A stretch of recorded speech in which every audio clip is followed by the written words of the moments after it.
My name is Katerina Pitsevich, but people call me Kat. I enrolled in fashion courses and welding courses at the same time because I love designing and sketching, but I also love creating with my hands. So taking both of those courses at the same time gives me tools and knowledge to create art. Welding is the same thing as sewing, just with fire. Fabric and metal are not that different. It's just a material that can be shaped in anything.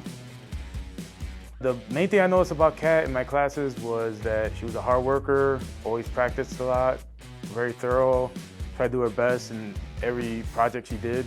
When I needed a student aid, she came to mind when I thought I needed a hard worker that could do almost anything in the lab.